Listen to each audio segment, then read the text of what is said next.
Alright, Shalom Akim. This is the brother Tazaiwan from the GMSLA camp. Just wanted to do a real quick video based upon this PayPal commercial that I just came across on YouTube. And I guess also it was playing during the Super Bowl. And I just saw this commercial just now, and the spirit jumped on me to do a quick video, man, because they are really pushing for this RFID microchip. Slowly but surely, Esau is pushing for this chip to be implemented into this society. And this is during the Super Bowl commercial. I'm about to play the video, and y'all brothers will see that, hey, it's getting closer and closer as this economic system begins to falter. They're going to slowly but surely implement a new form of payment, which is the RFID microchip, which is known in the scriptures as the mark of the beast. So I'm gonna play this video. I'm gonna hit some scriptures, and I'm also gonna read a few articles that I came across within the last 3 to 4 weeks that I've just been saving, but I'm gonna just bring portions of them out. But watch this PayPal video and look what Esau says and what he's promoting.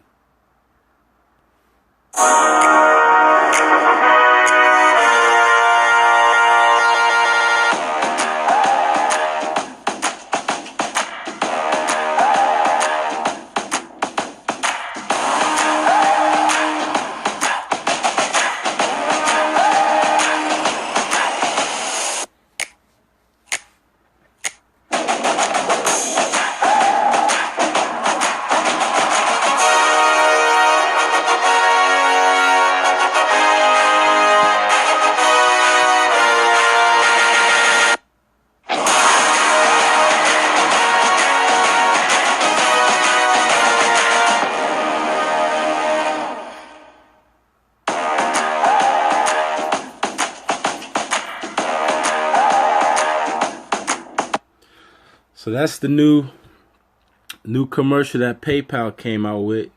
But I'm going to play it again because there's a few keywords that Esau brings out in this commercial. So I'm going to play it one more time, and I'm going to add some commentary to it.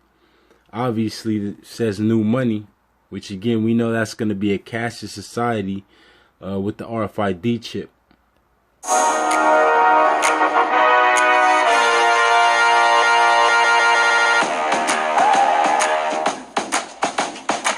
New money isn't paper. So right there, Esau's letting you know that he's going to get rid of this fiat paper money that is in circulation right now.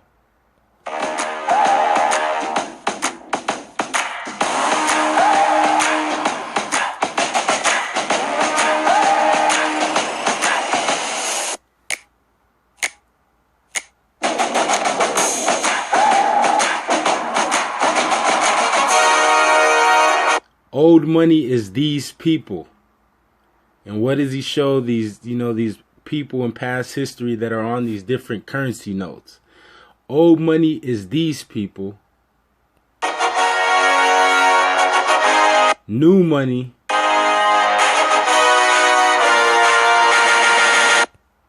is all people. And when I saw that, the first thing I thought about was, of course, Revelation, the 13th chapter, and the 16th verse, and I'm gonna just start off. Revelation 13 and 16, and he causeth all. Right in that commercial, it said all people, man. New money is all people. So really, they want to chip all people. Revelation 13 and 16, it says, and he causeth all, both small and great, rich and poor, free and bond, to receive a mark in their right hands or in their foreheads, and that no man might buy or sell, save he that had the mark, or the name of the beast, or the number of his name. Here's wisdom. Let him that have understanding count the number of the beast, for it is the number of man, and his number is 666. All right. So we know again that the RFID chip is the mark of the beast. That doesn't need to be proven anymore. That's clear as day. But as that commercial said, new money is all people. And then they flash it. Let me rewind it.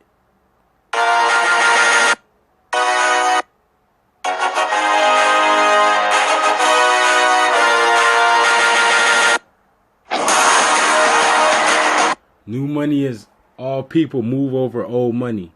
So this is the transition that they're making, slowly but surely, into this cashless society. And I got a few articles that I'm gonna read as well. I have them bookmarked. Oh, where are they at? Okay, here they are. Here's an article from the Great Recession blog. I came across this article maybe 2 weeks ago, so it's fairly recent, beginning of February, maybe late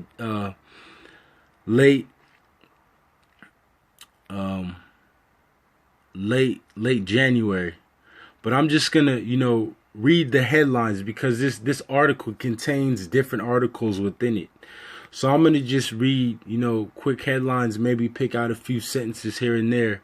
But the first part says, cashless society war intensifies during the global apocalypse, which apocalypse is basically a play on words for economic apocalypse. Basically economic end times, man, or the current economic system that we currently have now. Let me I'll read a couple paragraphs and then I'll scroll down. It says, in the fall of 2015, the world descended into an economic apocalypse that will transform the globe into a single cashless society. This bold prediction is based on trends in nations all over the earth, as shown in the article below. As we enter 2016, we are only beginning to see this apocalypse form through the fog of war. The war I'm talking about is the world war waged fiercely by central banks against the Great Recession, as the governments they supposedly serve fiddle with their capital burned. Let me jump down.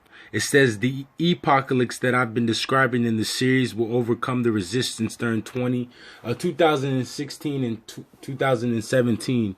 As it wreaks economic havoc to such a degree that cash holdouts will be ready for whatever holds the greatest promise of saving them from their collapsed monetary systems, fallen banks, deflated stocks, and suffocating debt. One only has to think about how quickly and readily American citizens forfeited their constitutional civil liberties after 9/11, when George Bush and Congress decreed that search warrants were not necessary if the government branded you a terrorist. If this sounds like some wild conspiracy theory, consider the following. No less sterling standard of global economics than the economists predicted 30 years ago. By 2018, a global currency would rise like a phoenix out of the ashes of the world fiat currencies. And right here, I have a copy of that article that was posted in 1988 of The Economist. And here it goes. This is another a website that I came across that actually had a copy of the cover. But as you can see, it says the flashback 1988. Get ready for a world currency by 2018. The Economist magazine. And as you can see here, this was in 1988. They already were predicting that out of the ashes of a global economic collapse or the destruction of the fiat currencies, a new currency would arise, a one world currency. It says the rise of Phoenix world currency from the ashes of fiat currencies, i.e. destruction of fiat currencies via hyperinflation. Phoenix is of course an occult metaphor. Out of the destruction, the ashes of the old world order, the Luciferian new world order will rise like a phoenix.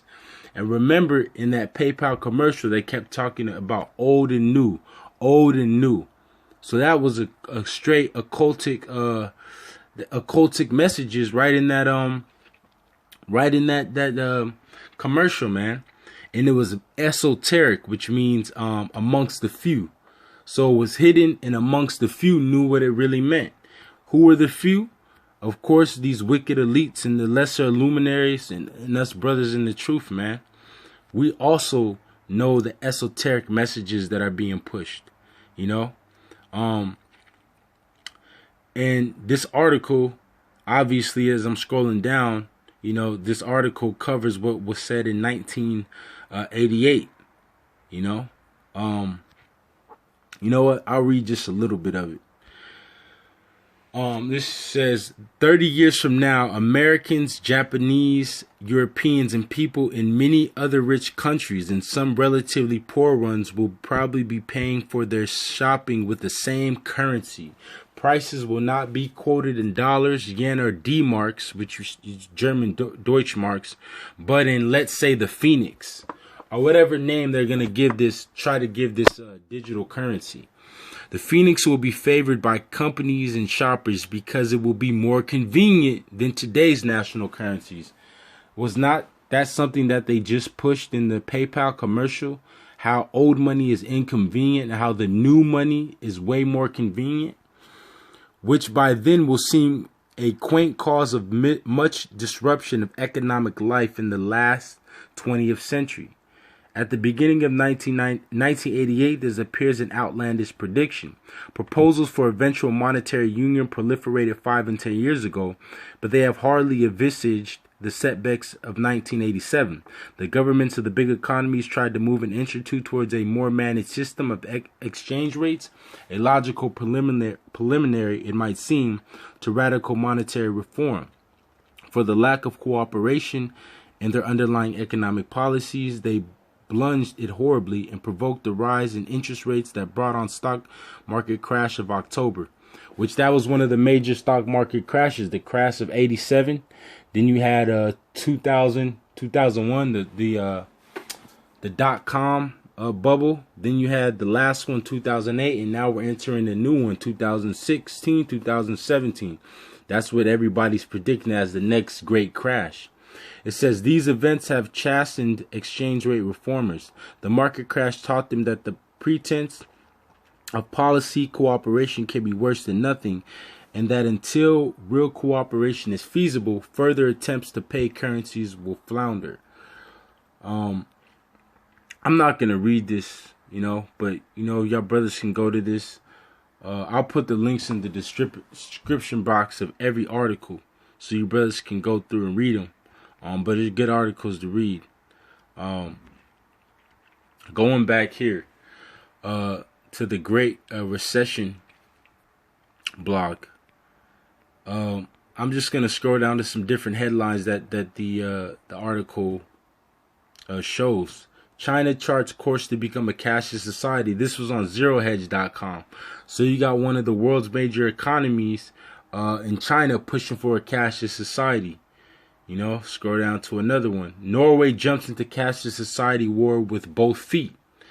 You know, Norway. Indian government offers incentives to stimulate faster move to becoming a cashless society. Cashless Canada comes within view. And this blog is headlining different articles that come out. Call for cashless society made in major publications around the globe. You know, I mean, I'm going to post this blog in the description box, but I mean, there's so many different articles that are coming out on cashless society, getting rid of paper. And I'll go to one that I found on Infowars a while back. The beast system arises. It's from Infowars.com, and it's talking about the Norway situation. As this loads up. This was dated January 25th, so the end of January, about 3 weeks ago. The beast system arises. The largest bank in Norway calls for the elimination of cash. It says many local bank branches in Norway already don't deal in cash, but that is not good enough for the DNB. They want a blanket ban on the use of cash, and they are selling this as a way to crack down on criminals and money launderers. But in the end, the truth is that they want to be able to force everyone in society to use the banks and would enable them to collect fees on almost every transaction. And that's something that Aaron Russell spoke about. how this cash society grants the central bankers, specifically elites, Rothschilds, Rockefellers, the ones that are controlling the monetary system, complete control over the people. If they want to turn your chip off, they can turn it off. If they want to give you unlimited funds because you're serving their agenda, they'll give you unlimited funds, you know? Similar like in that movie In Time. You had the poor people, they didn't have a lot of time on their wrists, so to speak. But the elites, they had unlimited time, you know? It was they could do whatever. They had complete power. So this is what it's all about. Consolidation of power, man, and ruling over the people in complete wickedness. It says it is an agenda that is being driven by greed. Oh, well, I got a scripture. Driven by greed. Because the scriptures talk about that. The love of money is the root of all evil. And that's what we're seeing in this society. What is that? It's 1 Timothy, the 6th chapter. I'll start at 6. You know? 1 Timothy 6:6. But godliness with contentment is great gain. For we brought nothing into this world, and it is certain we can carry nothing out. And having food and raiment, let us be therewith content. But they that will be rich fall into temptation and a snare, and into many foolish and hurtful lusts, which drown men in destruction and perdition. For the love of money is the root of all evil, which while some coveted after, they have erred from the faith and pierced themselves through with many sorrows. You know? So the point there, going back to that article, is the love of money is the root of all evil. And that's what we're seeing in this society. It's driven by, we live in a system that is ruled by money. And because of this greed that the elites have, that Esau has, all this evil is being permeated throughout the earth. All because of the want for money and control. You know? You got wars. You got all different type of wicked agendas being pushed. All for consolidation of control, power, and money. Well, the scriptures say that love that they have is the root of all evil. And that's what we're seeing. We're living in the evil world, the evil time. We're living in the worst, spiritually the worst time you can ever live in, you know, so to speak. But on the flip side, it's also the best time. Well, not the best. The best times are going to be in the kingdom for us. But we're coming closer to the best time, you know. The Most High, his prophecies are coming to pass. And when I saw this video, and let me say, Salaki, I didn't even give give all praises to Yahawah by Shem Yahawashi. Also give double honors to the elders and apostles of Greatmillstone. And salutation to all you brothers out there doing the work. You know, I didn't even say that at the beginning. You know, I should have. But when I saw that video, it just woke my spirit up. Like that, you know, like a snap of the finger. I said, oh shit, I gotta do a video, you know.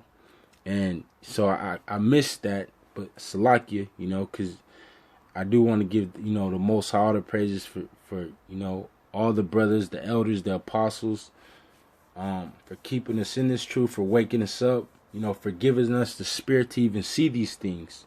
Because I can tell you that 99% of the people out there that watched that PayPal commercial during Super Bowl Sunday, they didn't see that, you know. So the Most High gave us the eyes to see, the ears to hear, you know. So it's a beautiful thing. But let me just continue. I'm almost done with the video. It says, unfortunately, we're not seeing aggressive movement toward a cashless society in Norway. It is also happening in Sweden and in Denmark, and in many other nations around the globe. The beast system is rising, and yet very few people out there even seem alarmed by this. And that's true, man. This beast system is arising, but very few people, they can't see it, man. They've been blinded. Now going back real quick to that the Great Recession blog. I wanna pull something out at the beginning, because there's another video that I'm gonna play that lets you know we're getting closer to the time that Esau thinks that he's gonna have this microchip society. Reading right here at the top, it says the apocalypse that I've been describing in the series will overcome the resistance by 2016 and 2017. Now I'm going to get this video. This is a video that was done in 2007 on one of the NBC stations. NBC, RFID, 2017. Okay, back in 2007, they were already predicting by 2017 the RFID microchip was going to be in circulation. So we are at the critical point. 2016, 2017, we're already here. They're going to push this chip very soon. I'm going to play this video. I'm going to play the short version right now. More now of our special coverage here tonight, life in the U.S. in 10 years' time. By that time, there may be all kinds of new ways to safeguard and identify all those things that make each of us unique, our faces, even our fingerprints, even our eyes. Here now with more on the future of technology, NBC's Tom Costello. The year is 2017. You're rushed to a hospital unconscious with no ID or medical history, but thanks to a microchip under your skin, it's all there. Science fiction 20 years ago, but a biometric reality today. The technology is based on answering one simple question. Am I who I say I am? Already, fingerprints and iris scans verify passenger identities at airports. Within 10 years, that technology may be even more widespread. And look for more complex facial recognition programs that scan a crowd of thousands looking for a single terrorist. Today's facial recognition software starts with the eyes. Then it maps out the contours of the face and compares that against a database of millions, a database that's growing by the day. What's next? At the University of Bath in England, researchers predict big changes for consumers. I think it is possible to free us completely of our wallets and keys using biometric technology, if that's what people want in 10 years' time. In fact, it's already here. The latest home security locks use fingerprints to control deadbolts. And at the Jewel Osco grocery store in Chicago, some customers pay using their fingerprints. No paper or plastic. You don't really need anything other than your hand, and you already got that with you. So will future... You already don't need anything but your hand. I'm going to read it again. Revelation. Man, we here, man. This is the scriptures are speaking, man. We're almost out of here. This is crunch time, fourth quarter, man. This is Revelation chapter 13, verse 16 again. And he calls of all, both small and great, rich and poor, free and bond, to receive a mark in their right hand or in their foreheads. And I believe there's one in Revelation 20 as well. It talks about the hands. If I can find it. Yeah, this is Revelation 20 and 4. And I saw thrones, and they that sat upon them, and judgment was given unto them. And I saw the souls of them that were beheaded for the witness of Yahawashi, and for the word of the Most High, and which had not worshipped the beast, which is NATO, EU, the Western world, the so-called white man's power structure, neither his image, neither had received his mark upon their foreheads or in their hands. And they lived and reigned with Yahawashi a 1,000 years. So the elect men are not going to take that chip, man, in their hands. You know, they're not going to get that chip. That black bitch just said you can pay with your hand. Yeah, you fucking dumb bitch. That's the plan. Well, you know, she probably goes to church or went to church her whole life, but never read the scriptures, man. You know, again, the Most High has poured out the spirit of deep sleep. You know, eyes that they cannot see and ears that they cannot hear, even unto this day, man. So we gotta thank the Most High for opening up our eyes, man. Cause, man, this is not a game anymore. This is it. I mean, we got months before this happens. I won't even say years. Whether it's 3 months, 4 months, 5 months, 6 months, 12 months, 14 months. You can start counting. You can start boiling this thing down in months now. We got months before this deal goes down, man. So let me go back to this video though. Department stores scan our irises, like in the movie Minority Report, then offer products catered to who we are. Hello, Mr. Yakamoto. Welcome back to the Gap.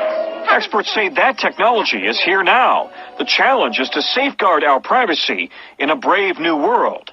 Tom Costello. Brave new world. Come on, man. They putting it out there right in front of our eyes. We're here. We're here at this time. NBC News, Alexandria, Virginia. You know, so that was pretty much the point on that. I mean, 2016, 2017, right here in the article, and then it predicted in The Economist 2018. So we're in that time frame where Esau's really going to start pushing this RFID microchip. You know, we're in that time.